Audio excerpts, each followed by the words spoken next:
you didn't join last week, this is Matt Dale. Matt Dale has his own YouTube channel.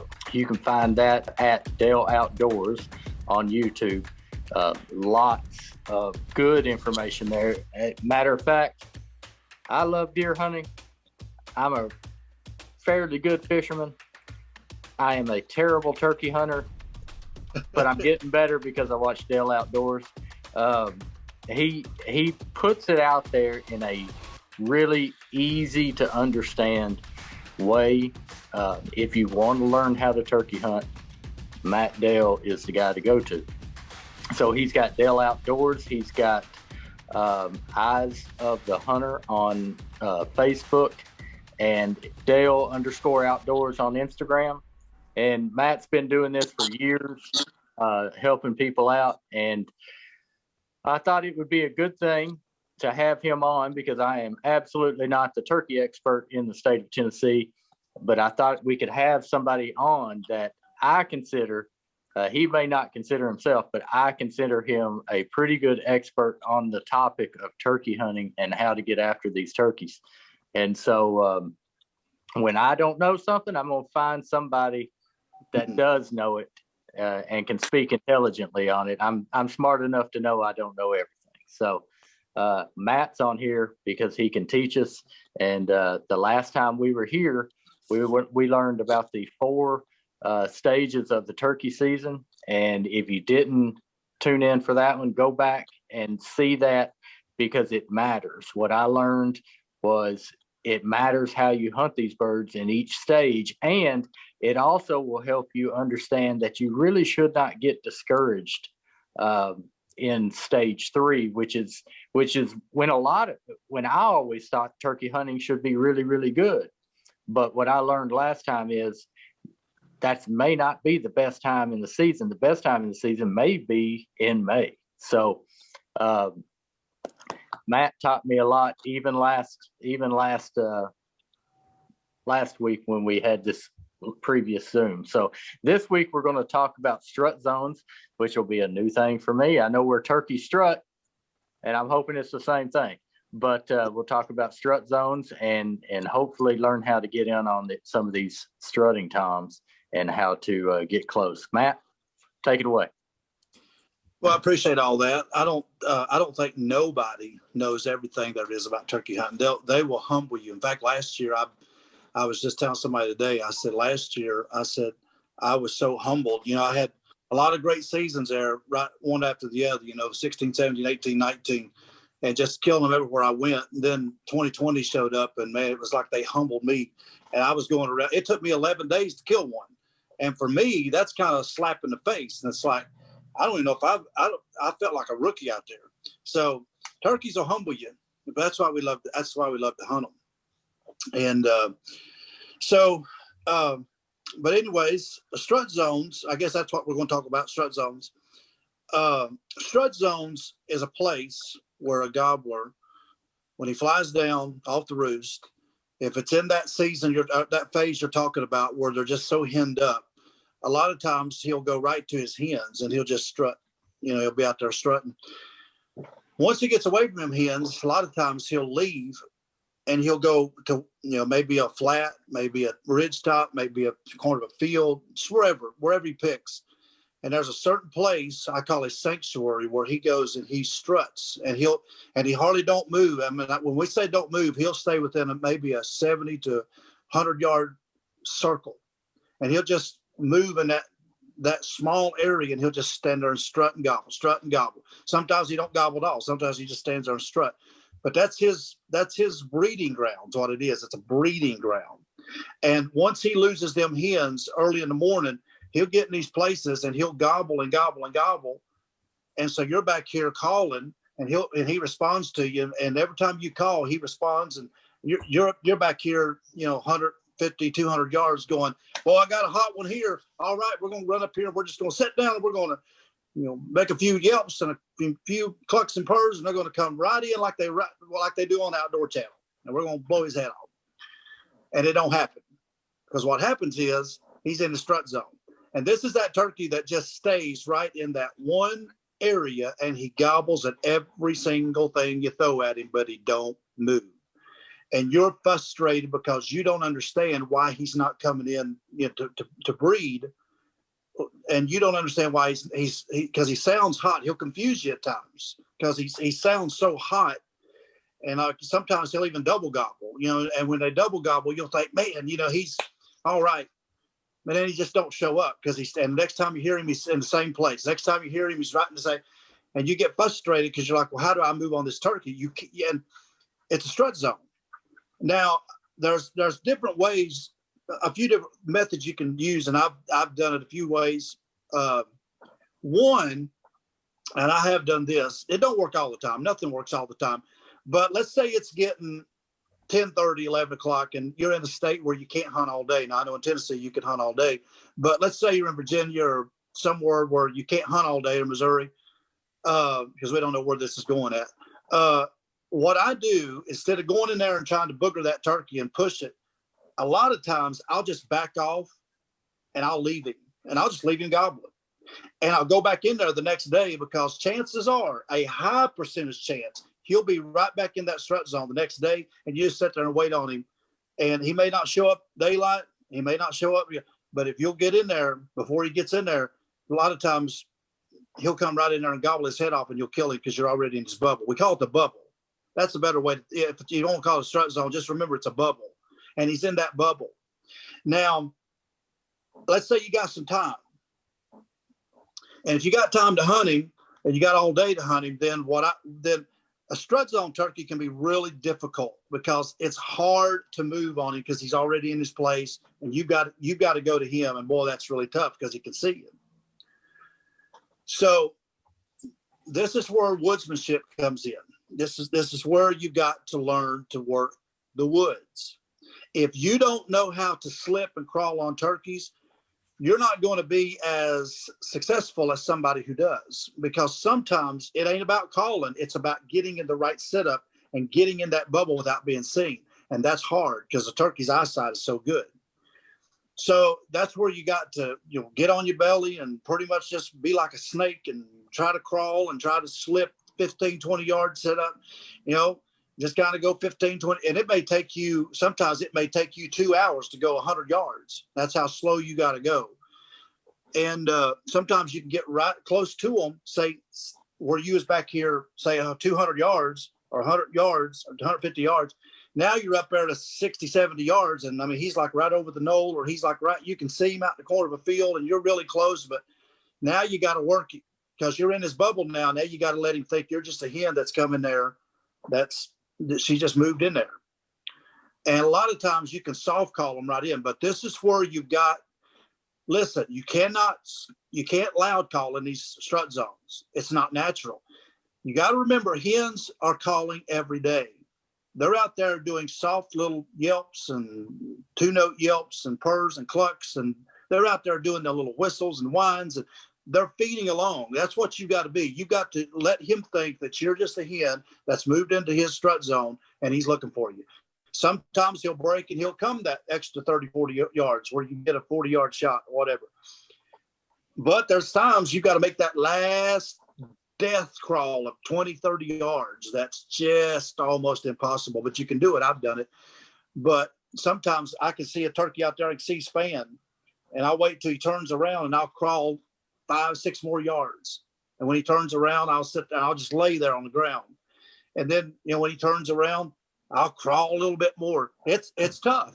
And sometimes you blow it. Sometimes you blow it. I've blown it a lot of times, but you'll never know until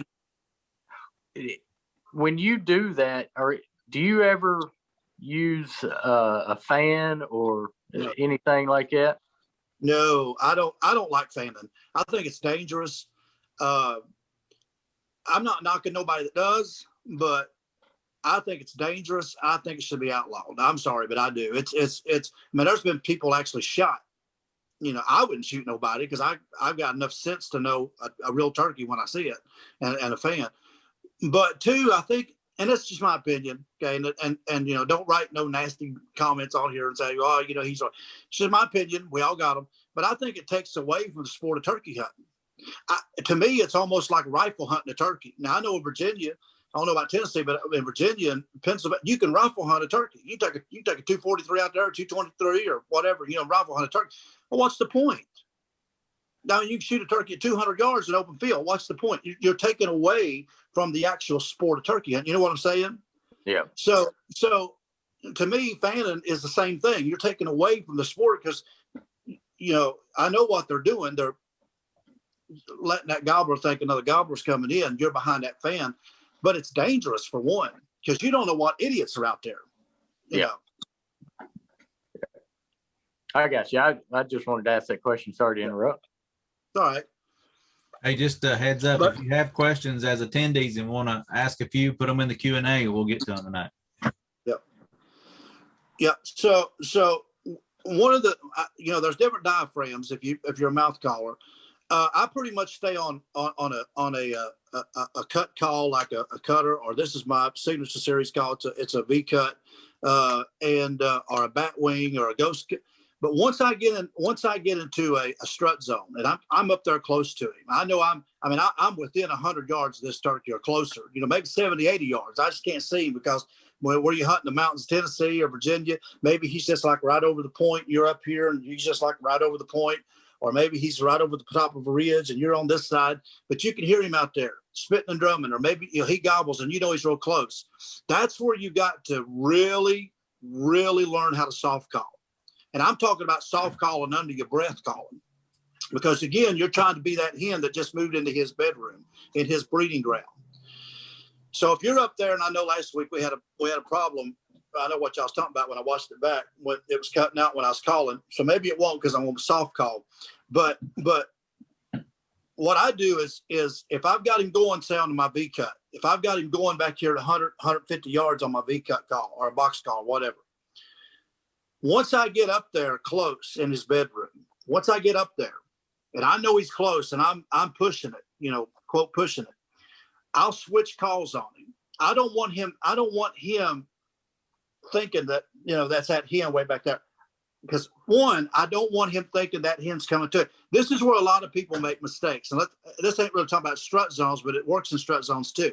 The worst thing you can do as a turkey hunter, and I know a lot of it's because we see it on TV, and you got to remember what you see on television is reenacted. I mean, the kill shot's real, but a lot of that, they go back and reenact that, because if you got a camera guy out there, and believe me, I know, because I've had the lag camera guys around. If you're out there with a cameraman, that's two people making movements. So they can't get all this great footage when a turkey's out there coming in. They got to sit down, shut up, just like me and you do, and they got to be still. But, you can't be up here doing all these panoramic shots and all these, camera guy on the call down here and up here, because that's movement. They get down there and they sit down, they shut up, and they start filming. Well, they don't do a TV show, so they got to go back and do all this re-edited. So they got to, sell their calls. So they got to get back here, and this guy, the turkey's already dead. They got to get back here and call, and then act like they're going to this turkey. The turkey's already dead. So what you do as a consumer is you sit there and you watch this and you go, oh, well, he called going to that turkey, right? Okay, I want you to think about this. In nature, we talked about last week, what does a hen do? She goes to the gobbler. So she's going to that guy. He gobbles out here, and that's not nature. You're trying to reverse that. So if you're back here yapping on a box call or yapping on a whatever call, and he's gobbling, and you go 40, 50 yards closer and you yap at him again, he gobbles. You go 30, 40 more yards and you yap at him again, and he gobbles. Well, what's he thinking? Thinks she's coming to him. She's coming to him. So what's that going to do? That's going to hang him up. A lot of times that's going to hang, unless he's just a really hot turkey that's wanting to do something and come running in on you, which that happens sometimes. But most of the time they're going to throw the brakes on, and they're going to let nature take its course, and they're going so it'll mess you up. This is where you get, once you strike a turkey, once you strike him, what I try to do is I'll move a little bit closer, and I'll try my best to get him to gobble at a crow call or an owl call or some kind of locator call, because I don't want him thinking I'm coming to him. Okay, but now sometimes that just don't work. Sometimes that's the only thing he'll gobble to is a turkey call. So if that's the only thing he'll gobble to is a turkey call, once I get in his strut zone, I want to switch sounds on him to let him think that hen back here ain't coming to him. This is a new hen. This is a new girl that's come in. What happened to that? And I don't know, but this one's closer, right? So you get in their head. But two, I want to do a lot of soft calling. So some calls like this V cut is a good soft calling call too. But this old double cut right here, just the double with no cuts in it, it's one of the best soft calling diaphragms for beginners and advanced people that there are. So once I get a turkey super close, a lot of times I'll reach down and throw a double cut just because I can do more with it under my breath. And I'll start doing the little soft calling. So once I get up in the strut zone, I'll start doing stuff like this. I'll try not to be too loud. And I'm not really, if you're soft calling, you don't want to be loud. So when I'm soft calling, you'll notice I'm not even opening my mouth. Everything's down under my breath like this.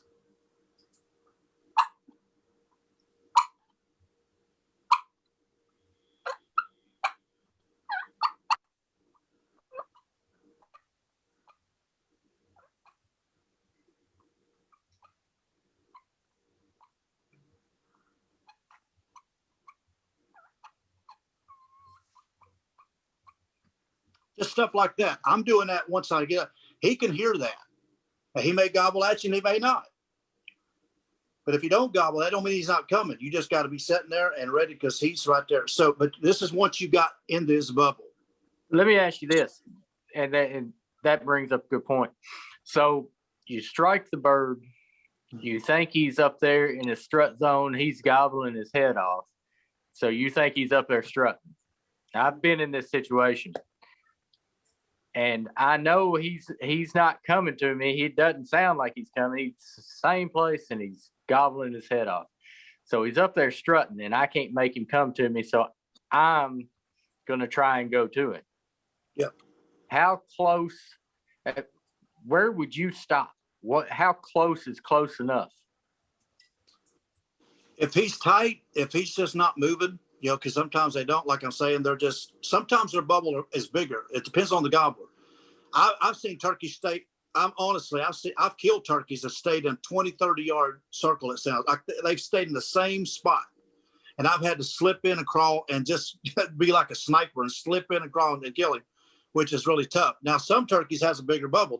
They'll come a little bit more out of his bubble. It really just depends on his mood. It depends on how ready he is to breed. If he's had a hen maybe earlier, if he hasn't had it, just like a man. I'm not getting dirty, but it's true. It's just, it's that desire of the male turkey to breed as many hens as he can. So, if I feel like he's got a bigger, if I feel like he's moving, and you can tell by his gobbling.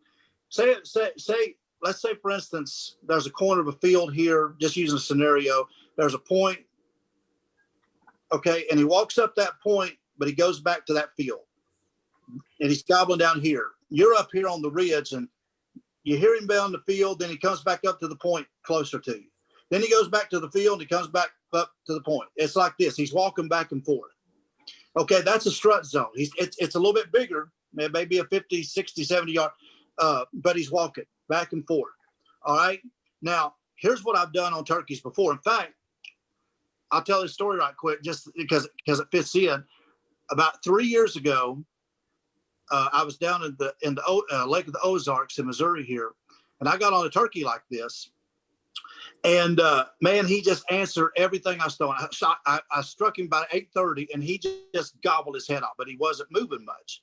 So of course I started going to him.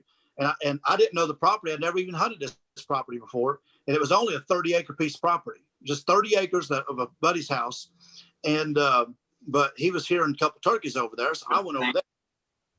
And this turkey started going back and forth. Well, I didn't know what was down there. Well, when I got a little bit where I could see there was a big old holler, the head of a little holler there, flat. And then he walked back up this point, about 60, 70 yards, and then he walked back down the holler. And he was doing this. It was like a yo-yo. He gobble up here, gobble down here, gobble up here, gobble in. Okay, so in my mind, what am I thinking? Well, now I could sit there all day long and call and try to get him to come to me, and he ain't going to come. He's just going to walk back and forth, back and forth. So, put your thinking cap on. I get up. When he goes back down in the holler and he gobbles, I get up, crawl real fast like a big old turtle. I'll go up here to the point, and now he's down below me, Now he's coming back up. But I knew he wasn't going to come all the way up to me. I already kind of knew that. Even though I was calling, he'd get halfway, but he wouldn't come no closer. He wanted me to come to him. Well, what you got to do? Well, be patient and let him walk back down. Once he walked back down and I heard him back down that holler, because that's all he was doing, just walking back and forth, back and forth. Once I heard him down that holler, I'd go 10 more yards and set back up. Now, when I say 10 yards, I'm just going like just a few crawls and set back up. He come back up. He gobble, then he'd go back down. When he go back down, I'm just itching, just like this. Once I got down halfway, and he was down here in this holler, I knew he couldn't see me. That last setup, because I'm not calling very much, because I don't want him, looking up that way. I'm just wanting him to do what he's normally doing. And he was gobbling by himself because he's wanting me to answer him, and I wouldn't answer him. Once he got down that holler, and he didn't think I was around,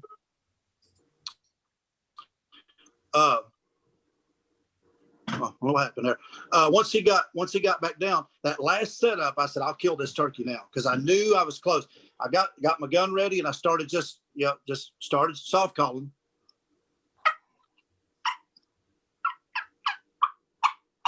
Start doing stuff like that. And I heard him gobble down the holler, and he come walking right back up and walked right in my lap. And I shot him about 16, 17 steps from me. And, but it took that long it took that long to get in the right position. So every time he'd move, I'd move. Every time he'd go back, I just said, so that's how you get in the strut zone a lot of times. You can do it that way. So if you have a turkey that's walking back and forth, let him walk away from you and then move a little bit further. Let him walk back. Don't call very much, because you don't want him looking. In other words, if he's doing the same thing, you don't want to interrupt that, because you ain't in position yet. You're not ready. You're not ready yet. So you don't want him hanging around there and maybe freezing up right there where you can't move. Just let him keep gobbling, even though you want to call to him, because that's what we like. Let him just do his thing. He'll go down here and gobble back up. Once you get in position to kill him, that's when you start calling. And so you can do it that way. But turkeys in the strut zone is just almost, it is a tough turkey to kill, but you can kill them. And sometimes that's the only way you can kill them, when they're, when they're like that, because they're not leaving. Gotcha. So that brings up another good point, and we're going to hit on this tonight too. As we said in the summary for everybody to sign up. When he's in his bubble and he's in his strut zone and he knows he's safe, and nature says for her to come to him.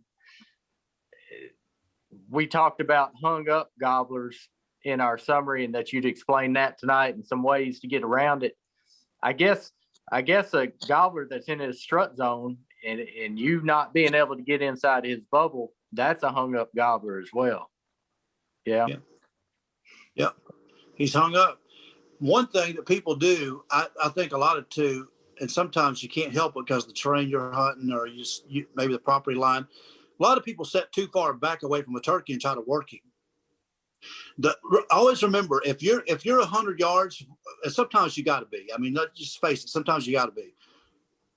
But if a gobbler's out there and he's 200 yards from you or 100 yards from you, he's got all that gap for something to hang him up. The closer you are to him before you really start working him, the less chance you got of something hanging him up. So this is where, if you're like we talked about last week, if you can roost a turkey and kind of know where he's at, you want to get in there super early and try to get as tight to him as you can, so you avoid all that hanging.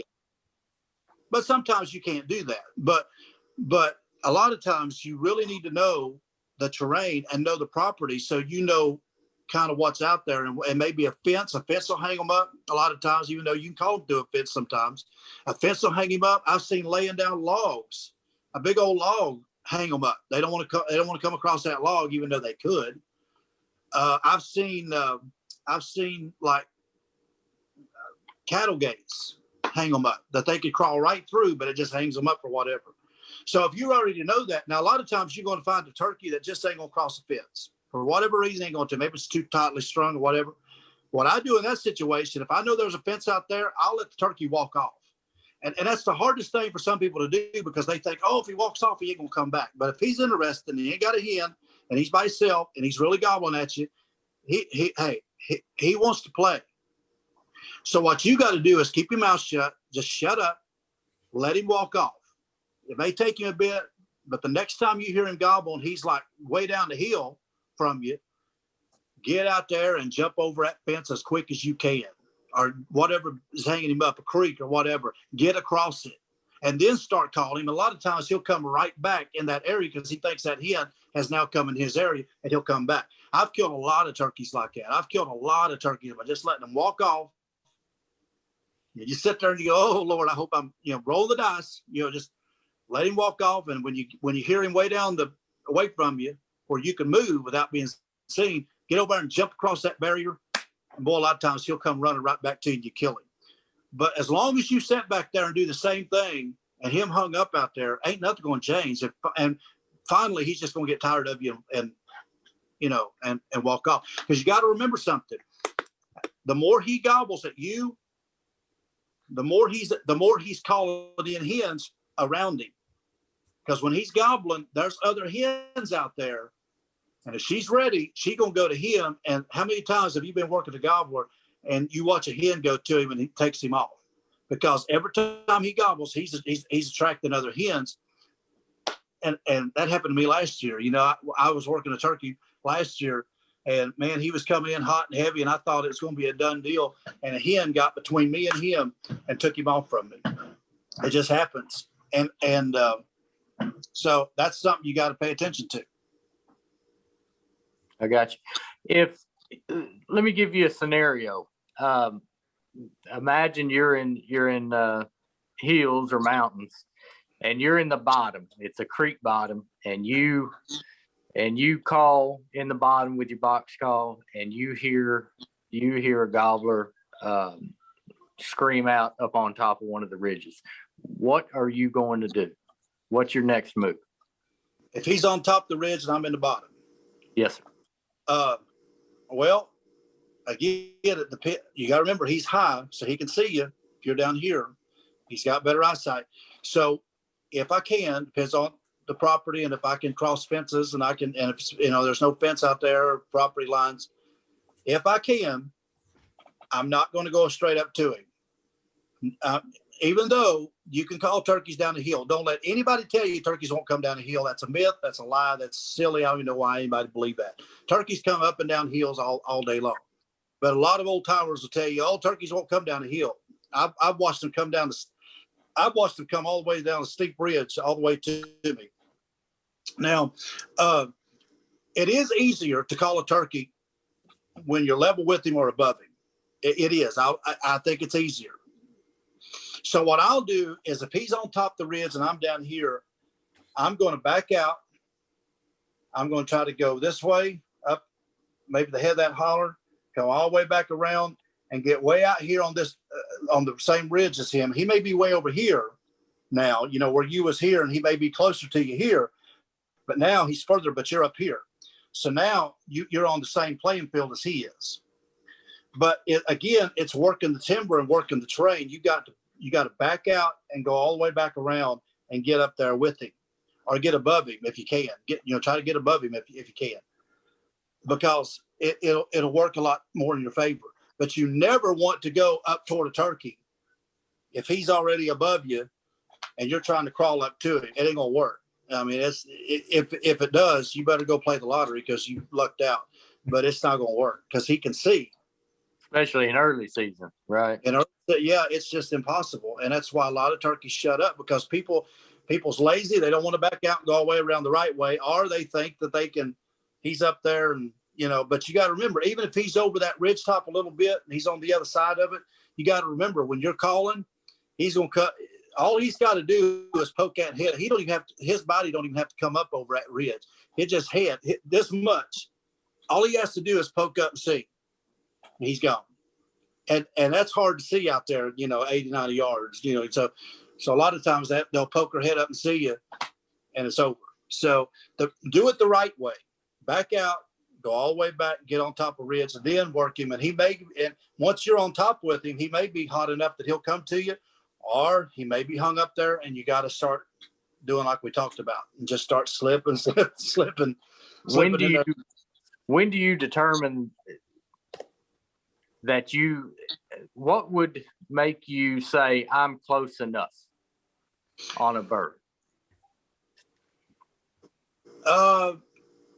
That depends. Depends on situation. Of course, if I hear him out there spitting and drumming, you're too close, or you're close enough.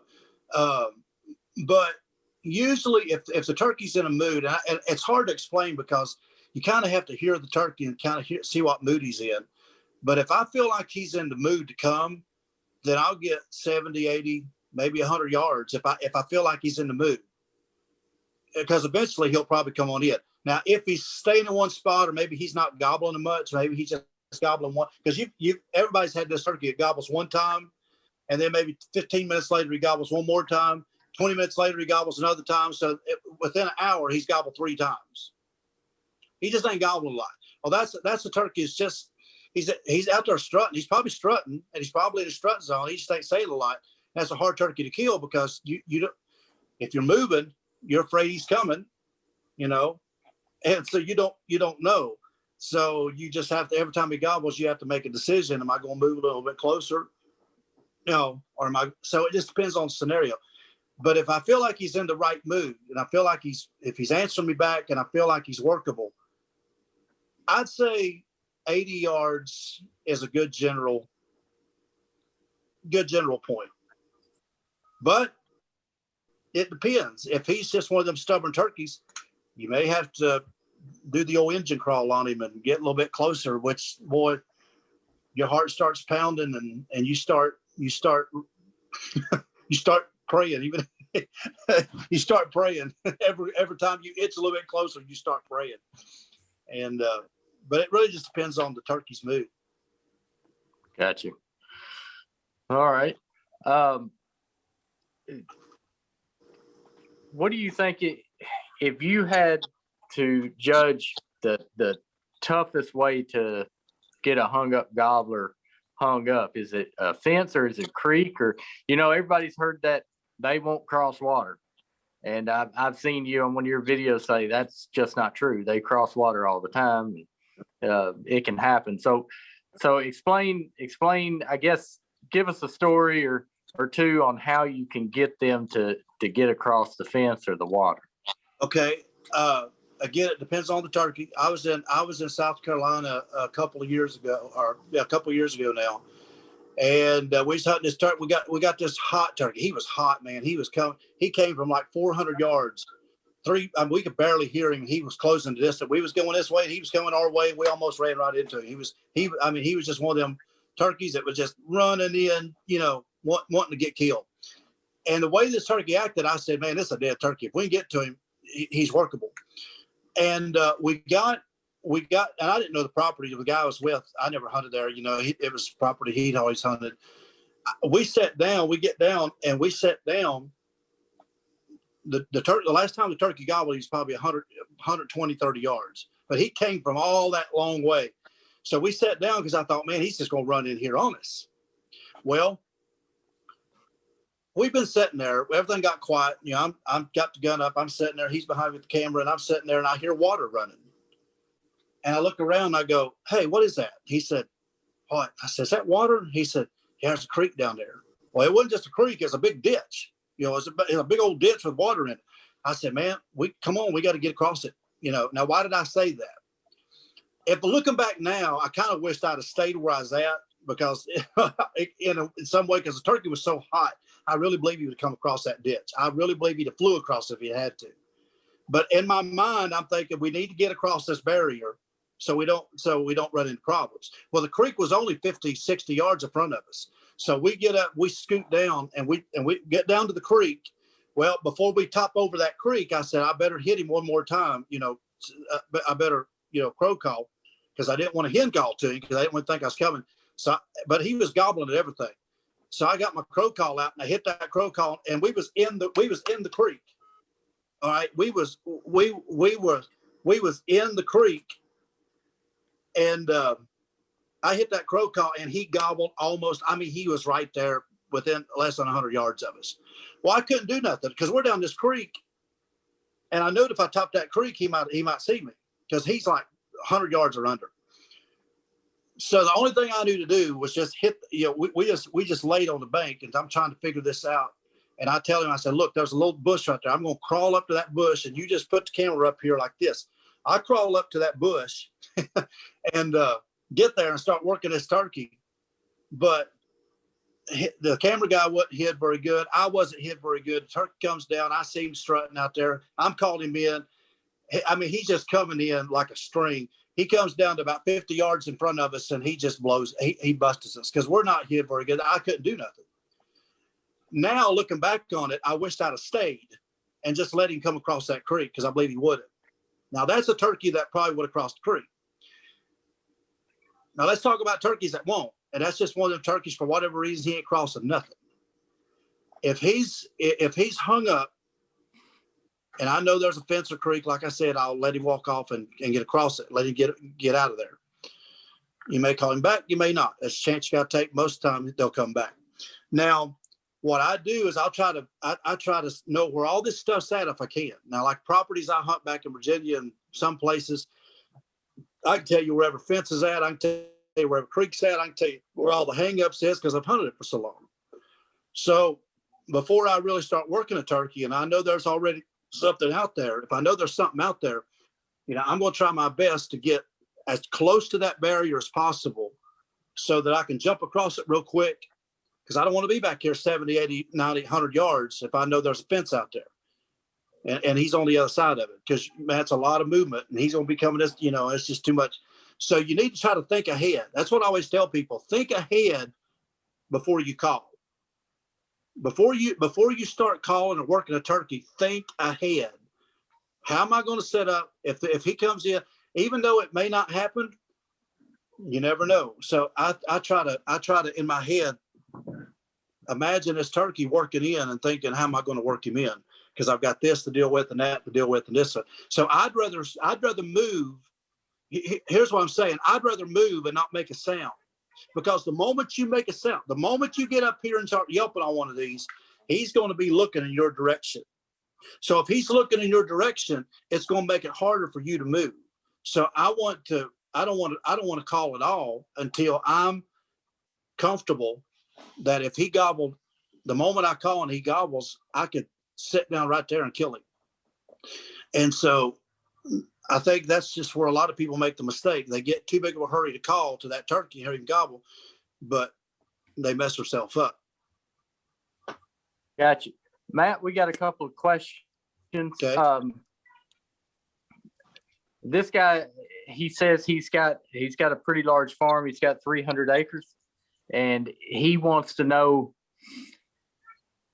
there are green fields on the ridges and there's green fields in the hollows. If you didn't know where the gobbler was, in your mind, how would you hunt that piece of property? Where would you go and set up on one of those green fields and just try and locate one? Or how would you do it?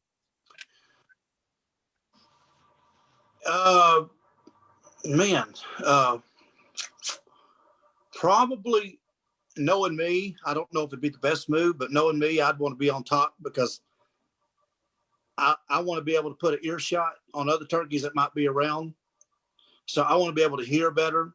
So I always like starting high, but there may be some times when, if let's say turkeys are roosting on the side of a hill, maybe that where that green field is in the bottom. If you hear turkeys, outside the hill, I ain't gonna say every time because there's times they will go up a hill, but a lot of times when they fly off, especially when they got hens, they'll fly to the bottom. I've seen them fly more to the bottom than I have to the top.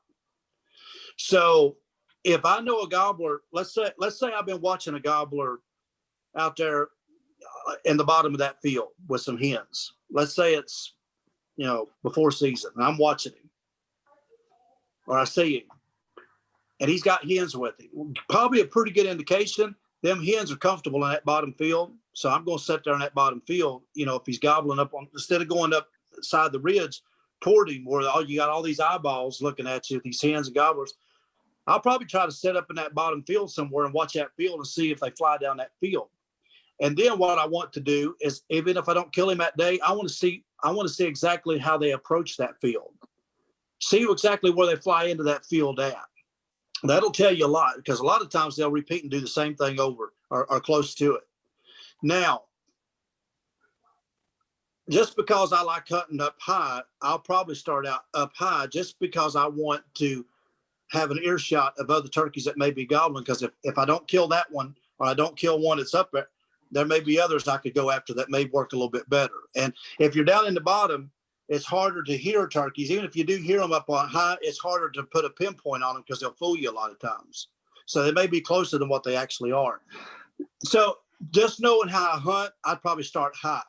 But that's not saying it'd be the right thing. I'm just saying that if that's probably what I would do, just generally speaking.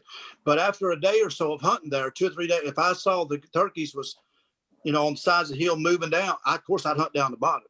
So instead of blowing both of them, by just going in there and just blowing, I'd probably sit back for a day or two and observe. I do that a lot. I think a lot of people get in too big of a hurry to kill a turkey. If you got time and you got your own property, you got time, sometimes I may have a turkey pinpointed and it may take me 2 or 3 days to kill him because I'm studying him and I'm trying to figure out what he's doing. And sometimes I've seen the same turkey do the same thing 3 or 4 days and me try to make a game plan on how to kill him. And instead of going in there and trying to blow it, I'll just be patient and go in there 2 or 3 days and kill him. So, but I'd probably start high. That's just me though. I got you. And when you start high, you're getting up top, and are you doing a locator call with a owl call, or? Sure, doing owl call, like, because owls are up high, they roost. So, and you want to get that sound out as far as you can, because you got to remember something. If a turkey's over here on, your neighbors, and if he's get through the fence and stuff, and there's not a lot of fences, or if he can crawl through it or whatever. Do you know how many turkeys I've killed in my lifetime that's come off the neighbors? I've called so many turkeys off the neighbor's property that, they'd be mad if they knew about it. I'd sit, because listen, if a turkey's over on the neighbors, you better believe I'm going to be sitting somewhere close to that fence line. I'm going to be sitting somewhere waiting for him to come through that fence, and I've done that so many times where they'll be mostly over here because of the food source or agriculture or whatever the case, or just more food for them or bigger trees to roost in. But I've called them across. So I'm, I think you got to, just kind of take it a day at a time and see where the turkeys are at. But yeah, I'm getting right on top with them.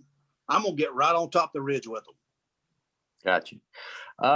So when it comes to hung up gobblers, what I'm hearing from you is sometimes there's just really no calling a gobbler off of that impediment. But as a hunter, if you know where these just traditional hangups are, creeks and fences and cattle gates, and you take that out of the scenario by either getting across it or getting right on it or whatever, but the way you beat these hung up gobblers is you take the impediment away from them.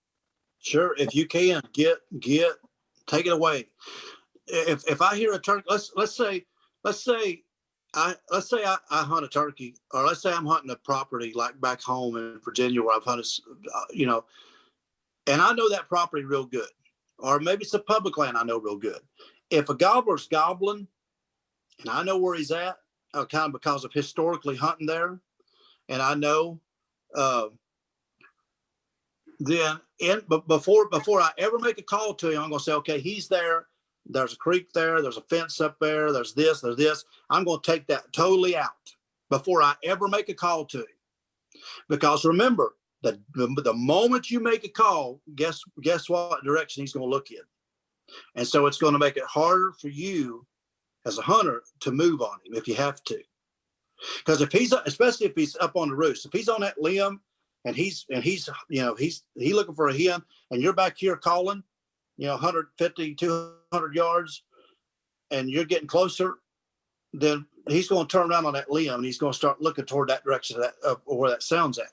So he's up high, you're low. So just remember, that's why we get in deer stands, so we can see better. That's what he's done. He's up there to see danger and to see hens also, so he can fly down to them. So you want to take all that out of the equation if possible. Gotcha. Let me give you a scenario that I've been in, Matt, and this is a weird scenario, but it's sometimes people have to hunt these locations. So I live very close to Nashville. I live in Hendersonville, Tennessee, and I have a property that I'm able to hunt, which is in Greenbrier, Tennessee, which is just north of Nashville. And so I would call these city birds, and they're on very, very little properties. And this is one mountain that I get to hunt. At the bottom of the mountain is a creek and a road, and right across the road are yards. And every year, in about 3 weeks, every year there are, I'm not even kidding, 100 birds in people's front yards, gobbling their head off. You can drive by them and see them, and you can call to them in your car, and they'll gobble their head off. How do you bring them across the yard, the road, and the creek and up the side of a mountain? I think I just go hunt another turkey. Yeah, you man. They're just some things that's not impossible, I guess, but they're just some things, man. People. Yeah, I probably wouldn't fool with it. Man, if you could do it, that'd be great. You ought to go play the lottery if you could do it. But yeah, well, in a situation like that, I'd probably see if I'd find out where they roosted at, and I'd get permission to hunt when they flew off the roost and they was in gun range, because and sometimes that's what you got to do, especially on roost in the oak tree in the front yard, Matt. Well, I sit on the porch. No, yeah, that's wild, man. That's crazy. I arrived at the same answer. I said, the heck with this. I'm not. It's almost impossible. Well, and two, you got to like the safety hunting in the city like that with a shotgun. I guess like a bow would be all right, but yeah, and a lot of people don't have 300 acres to hunt on, or even 100 acres to hunt on. They either got public land, but a lot of people have just got 20, 30 acres to hunt on. A small piece of property. Now, I'll throw this in. It's not really about strut zones, but I'll throw this in for those that maybe watching that's discouraged because you only got 20, 30 acres of property, but you hear turkeys on it every once in a while. You'll go out off your back porch and hear turkeys on it, or maybe you're out there deer hunting. You hear, you've seen turkey sign, and there's turkeys come through there. They may not be staying in there, but they're kind of, they're in there. So what you do on a small piece of property, you can't hunt a large piece of property like you do a big piece, because you ain't got room to move. Because the more you move on that property, the more you're stirring stuff up. So I've killed turkeys. I've killed turkeys on 20 acres. In fact, there's a place back home in Virginia. There was a place, and I'm telling you the truth. I could take a video of it. I think I've got a video somewhere of it. I've killed 6 gobblers, 6 huge long-beard spurred turkeys off of one little 15-acre ridge. 15 acres, just a little old ridge top. I park at the bottom, walk up to the ridge, and I hunt that ridge. There's a lot of times up in the day when I'd go on these other farms and I couldn't get nothing to work, I'd get up on that ridge up in the daytime, sit on that ridge and get in there, find my tree. I had a big old tree. I'd sit at that ridge, start calling and not move. And turkeys be gobbling on the neighbors over here, and they'd be walking right up there and kill them. I've killed 6 off of 15 acres over the years. And so you can do it, but you can't be moving, and you can't be doing what they do on television, running and gunning and doing all that.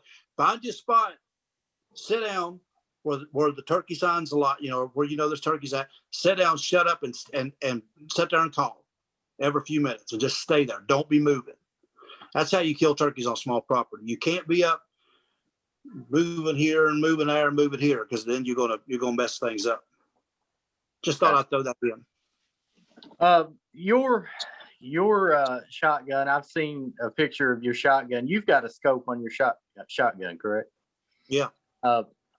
I've seen some guys say, don't get they shy away from getting a scope on their turkey shotgun. What's your feeling on scopes on your shotgun? I'll tell you this: when you go to a scope, you'll never go back. You will never go back to open bead again. Once you get, I was the same way. I'm old school, and for years until about I think, I'll tell you what, 2018 was the first year that I put any kind of optic on my shotgun. Before 2018, so it wasn't that long ago, just 3 years ago. This will be my, 18, 19, 20. So it'll be my fourth season hunting with the optic. In my mind, this is what I thought when I was younger, especially. Why do you need a scope on a shotgun? You're calling these turkeys 25, 30 yards or under. You don't need a scope. Because in my mind, I was thinking, okay, scope means long distance, just like a rifle. No, that's the farthest thing for the. Here's what it is. Years ago, because I've been turkey hunting for over 30 years. So back 25, 30 years ago, we didn't have all these 3-inch Magnum turkey loads. I mean, we had turkey loads, but we didn't have all these long beard TSS shells and chokes, and we just had a full choke that you got from the factory, or a super tight choke, they may have called it. But you didn't have all the stuff they got now. All right, so I've killed so many turkeys in my early years with a full choke, not a turkey choke, just a full factory choke with a 2 3/4 double X or super X 6-shot. Killed a ton of them, but I shoot them with 25, 30 yards too, which I still do. But when the turkey hunts changed, and a lot of it's changed for the best with chokes and all this stuff and the loads, what you're doing with a scope, you are fine-tuning that load to hit perfect. Because if you just go with a straight shotgun, open bead, that wad is not going to be on a lot of guns point of impact out of the barrel. It's just not going to. You may be pointing here, but the wad be hitting over here. Still enough to kill turkeys because it's a spread. But what you want is that wad to come perfect right in the center of that turkey. Because why? Because your load is getting right there. That's what a scope's for. When I went to a scope, honest to God, my shooting, I mean, I didn't miss a lot of turkeys to start with, and I missed a few. But scope does two things. One, it fine-tunes your wad to hit perfect. So that way all them shots are going right to that turkey. Now, why do you need that? Because sometimes you got to shoot a small little hole when, sometimes they may be a little bit of brush and they're leaving. Maybe they spotted you, or maybe, maybe that's the only shot you got and they're leaving. And you got maybe that big of a hole to shoot through. Well, guess what? I wouldn't have done that years ago, but I'll do it now. If I could put that crosshair on a turkey's head, I'm pulling the trigger. I don't care how much brush it is. Now I ain't gonna shoot through a ton, but if I shot one to Ohio a few years, the first year I shot a scope, that thing, I bet you it was a hole probably the size of a football. And that turkey had already seen me because he come in quiet and I was like this and he was over here and he got nervous and I tried to move a little bit thinking his head was hidden up. He wasn't, he putted, he started running and I turned around like that. And that turkey was like 40 yards from me. And he went through a little opening of some brush pile. There was a laying down tree there. And he went through the limbs of that. There's a little hole about like that. But I could see it. I shot every bit of that shot, went right through that tree because the wad was perfect. Okay. So all those shots are going. So it improves your shooting because you can fine tune your turkey loads to up, down, left, right. But also, how many times with an open bead, I've done it. And anybody that says they ain't done it, they ain't turkey hunted long enough, or they're lying. How many times have you missed with an open bead by overlooking your barrel? Maybe you heat the moment, turkey comes in, maybe you get and you're not totally down on that shotgun, and maybe you're looking over a little bit. You don't think you are, so you can't do that with a scope. It's like an anchor point on a bow. You've got to be down on the same place and you'll never overlook your barrel again. I've shot 16. I know 16 because I counted them here the other day. I've shot 16 turkeys with that stoker that I'm hunting with. I've hunted with it for 3 years. I've shot 16 turkeys with it with a scope, and I've not missed the first one, and I've made some ridiculous shots. So right load, right choke, a scope, you will never go back. I wouldn't even think about hunting without us. Plus, it helps too if you got a magnifying, because I don't like red dots. I just don't. Yeah, I don't care for them. I like something that's got a little magnification. Not that you really need it a lot, but I like to be able, if I see turkeys out there in the field and they're like 100 yards or something, and I don't know, can't exactly tell what they are, I can crank that up a little bit and use it, and see exactly what they are. So I like it for that. So I use a Bushnell. It's a Bushnell Trophy X. And it's just a great scope, and it holds a lot of good recoil, so it's not going to move around on you. But scope is the only, once you go, you'll never go back. That was going to be my next question. When you were deciding on the scope, I imagine what crossed your mind too was, well, what about red dots? What led you away from a red dot versus putting a scope on your shotgun? I tried a red dot the first in 2018 season. I had a red dot, and I killed six or seven turkeys with it. Worked good. It worked fine. You just turn it on, red dot. My problem, and this may not be your problem, so you got to decide if you. My problem is when I get to turkey hunting, and I get in that, I get lost in it. So if I'm working a turkey and I'm sitting down working him, and I reached up and turned that red dot on, I'm sitting there working him. Well, if he's moving, or if I have to make a move, I ain't sitting there thinking about turning this thing off. Some guys can do it. I just don't, because my mind's on the turkey. So a lot of days in that season, my scope would stay on all day long because I'd forget to turn it off. And the next morning when I'd go hunting, I'd look down and it'd still be on from the day before. Okay. Now, the battery lives are good for thousands of hours. So the chances of it running down is maybe slim, but I just forget to turn it off. I just don't like the ideal of me sitting under a tree and my battery going dead, because, I just forget to turn it off and maybe the battery gets weak, and I'm sitting. Look, things can go wrong with something electronic. It just go wrong. So I just like a regular scope for the magnification.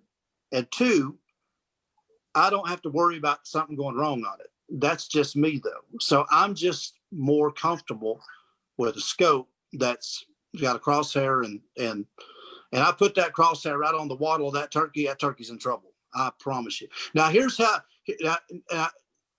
what I had to realize was that when you put a scope on your shotgun, you don't want to be shooting turkey loads right out of the barrel. What you want to do is you want to get you a cardboard box, put you a dot on it. What I do is I put me a dot about the size of this water bottle bottom, something like that, maybe 3 or 4 inch dot. And I'll get back about 10 yards, just take a bunch of low brass shells, cheap, squirrel shot, put it in, and then you want to shoot at that box, and that'll tell you where your wad is hitting. So a lot of times your wad will be hitting high, low, whatever. Then you want to adjust your scope to be hitting for that wad to be hitting right dead center of that circle. Then you step back 25 yards with the turkey loads. You might have to adjust it a little bit, but it ain't going to be very much. Then you get back to 40, but usually where that wad, because that's what you're doing, you're getting that impact. That point of impact. It just helps.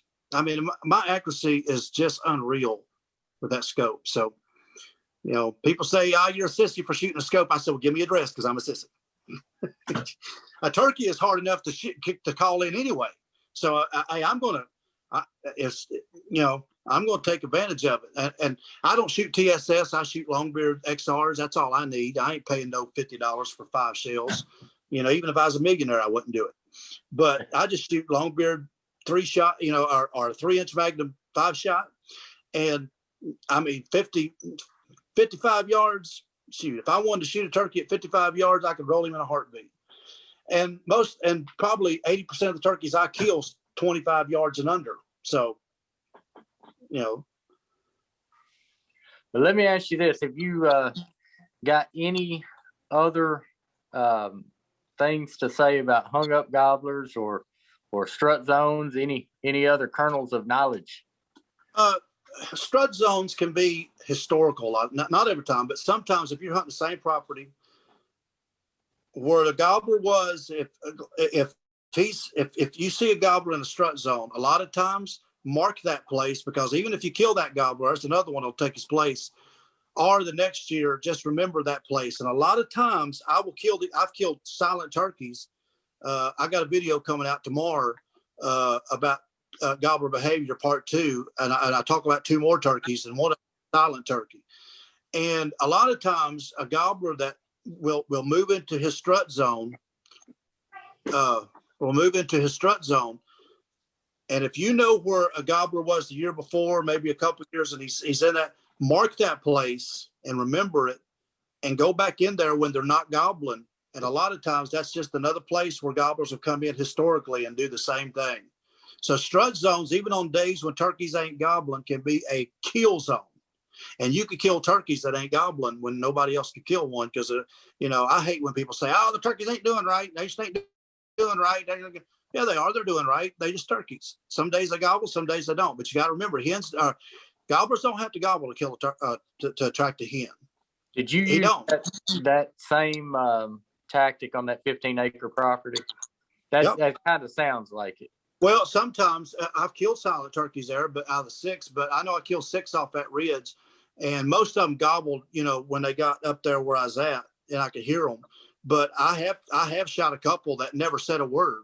I was just in there and waiting on them, and I'm calling, and it was kind of a field over. It was like a cow pasture up here, and there was this ridge over here. It was woods, and a lot of times they'd walk up that cow pasture from the bottom of the neighbors. He had cows, so they'd be in there picking around on the stuff and corn and stuff, or feeders, and a lot of times they just come right. I shot a big old gobbler once. I don't know. I think he was around 23 pounds. I think he's a big 23-pound gobbler, big old softball head, just a huge old turkey. I killed him. He never said a word. In fact, I remember sitting there on that little ridge. This was years ago. I sat there and I just calling, soft calling, yelping, just purring and clucking every once in a while. He never said a word, and I heard him spit and drum it. I just heard him, and I looked over like that, and that sucker was 40 yards from me. He snuck in. He was in gun range when I first saw him, but I'm like this. I had my gun like this on my lap, and I didn't even have the gun up like this. I just had it kind of laying like this, so I couldn't move because he's right there.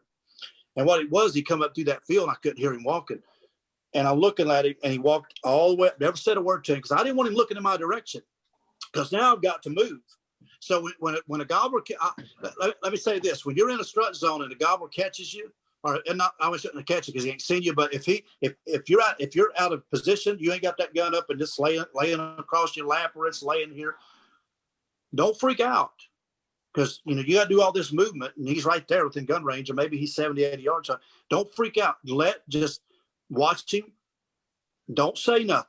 Because the worst thing you can do is call to him and let him be looking in your direction, because then he's going to just let him do what he does naturally. And a lot of times he'll get out there and strut. Now, if he starts walking away from me and I know he's getting too far, then I'll call a little bit to him and get him back. But a lot of times let him strut, because that's what he's doing. And when he struts and he hides that head, make sure his head's away from you. So it's like this. But, when he turns and that fan's covering his head, then you start moving like that. Then you or when his head goes behind a tree, then you can move. But just be real careful, because you can blow it if you're out of position. But I've killed turkeys like that. Get under strut zones and just get in there and start calling, especially up in the day. The best time to hunt strut zones is, 9:30 on till. And boy, I tell you, they can be deadly, especially mornings. They don't gobble. I just know where these strut zones are historically, and get there and kill them. All right, so I guess that's a good tactic. What I'm learning from you is it's stop hunting these turkeys like they do on TV. Yes, it's fake. Which means to me, it's more deer hunting to me. It's get where the sign tells you to be. Well, sure.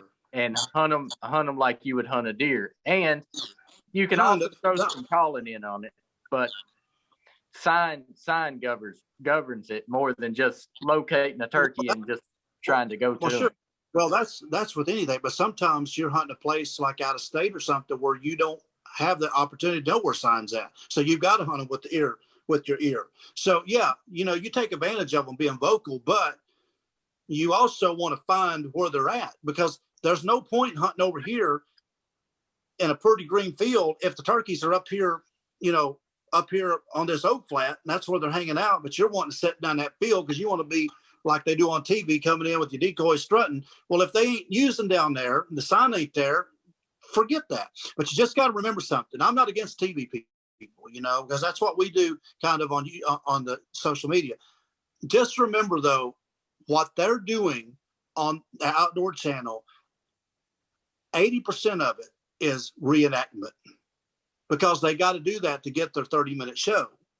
They don't hunt that way. Have you ever noticed there's one cameraman? One. There's not two or three, but they got all these pan shots. It's almost like there's 6, 7 different camera angles. Well, how they get them angles? They got to go back and reenact it. This same camera guy's got to do all these shots. Now, how many times have you seen on TV a guy with a mouth call, like this, and he'll be calling and the camera will be right up in his face, showing you how it's using the call. Now, do you think while this turkey's coming in out here, gobbling his head off, the guy's going to move around and, no, or how many times in a slate call and they're right down on the camera like this, right down showing you what call. They're not doing all that because the turkey's out there coming in. That camera guy's behind him setting rock solid steel with that camera on the tripod, but they're reenacting all this. So a lot of times you get in your head, well, that's how they're doing it there, so that's how I'm going to hunt them. So what you're doing is you're hearing you're just hearing them calling the gobbler, calling gobbler. But that's not the way it works. You just got to get their attention, call them in when you know that they're coming, you shut up. You shut up and let him come find you. And that's the way they do it. They just don't show you that because it don't sell their products. Yeah. In fact, I'll tell you a quick story before we get off here, because I know we're getting late and my battery just come up and said low battery. But I'll tell you this. I know a guy that hunted on the Outdoor Channel. Now, he told me this story. I ain't going to tell you who he was or what company. He don't work with them now. But I know a guy. They shot this turkey this turkey. They hunt him just like I was telling you, gobbling, shut up. But the turkey come in so quick, they killed him. They had to get this kill. Well, now they only got 10 minutes, 5-10 minutes footage of this turkey coming in. They got to sell a decoy. They got to use a mouth. They got to use these calls. They had to go back. So they had to make it seem like the turkey was coming into this decoy. They never used the decoy. So they go out and they set this decoy up, and they get they get the turkey coming in. The turkey's already dead, but they got the real hunt. He comes in, they're shooting. Okay, they got it. They got to put the decoy in there. They got to make you think the turkey was coming to the decoy. They got to make you think they were doing all this calling and doing all these different calls. The turkey, was dead in 10 minutes. They set up and here he come. So they put the decoy out, and he said they had to make it seem to where the turkey was coming to the decoy. They showed the decoy. They were doing all this, Hollywood stuff. Well, now they got a situation. The turkey's dead. He ain't flopping. They got to make him flop behind the decoy to make it look like he was coming to the decoy. So he goes back away from the camera. And he takes string and he's making it flop, hiding in the weeds while the camera guy shows the turkey flopping and moving. See, it's not, listen, what you see on television, all these guys go out and buy these big strutting decoys, and they'll buy these $200-$300 worth of decoys. And I can't tell you, and I guarantee I'll get it this year. Every year, people say, why did the gobbler shy away? We'll talk about that next week. Why did the gobbler shy away from the decoys? Why did the gobbler not come in? Mark Dury and all these other people, and Will Primus and all these other people, good people, I'm just saying, every turkey they hunt, they come into their decoys and flog them. Why? When they look at mine, they run away. Well, I mean, there's a lot of reasons, but because we see it, we think that's the way you do it. And it messes a lot of people up. And all I'm doing on my channel on that YouTube, I guarantee you there's a lot of these guys that can't stand what I'm doing because I'm actually teaching the way they really hunt and actually how you really hunt. But it don't sell products. It don't sell their stuff. Because I can tell you right now, I can go out here. Look, I think camo is great. I wear Mossy Oak. I think it's a great cat. I think it's good for, but I could go out here in that brown Carhartt coat hanging there and a pair of blue jeans. You know, I can go out there and sit under a tree and kill a turkey and call him in 25 yards and kill him without camo. Now, camo works in the right, in the right situation. I'm not saying it don't, but all this stuff is marketing, and they got to sell it. But my dad hunted turkeys in the 60s and the 70s. He was an old Appalachian turkey hunter before turkey hunt was cool. He still to this day has a hard time wearing camo. Last year, he's 80 years old. He was out there with a green flannel shirt and old blue Dickies looking pants, opening day, sitting under a tree. And that man's killed probably 250, 300 gobblers in his life. Gotcha. You know what I'm saying? So don't get hung up on this stuff. Learn. Watch that video. It's coming up tomorrow. Learn turkey behavior, and you will kill turkeys. Guarantee it. Well, we're running up on it. Next week, you kind of let us in on a little bit. Yeah, we're going to talk about turkey decoys because that's a big question I get asked. We're going to talk about decoys. We're going to talk about some more calling, and because I think a lot of people, they want to know what do they really have to get into turkey hunting. So we're going to let you know that. That's a good way to end right before the season gets underway. So, all Matt, right. thanks for joining us again. Okay, buddy. All we right. will see you next week. Yes, sir. Everybody, thanks for joining us. We'll see y'all next week.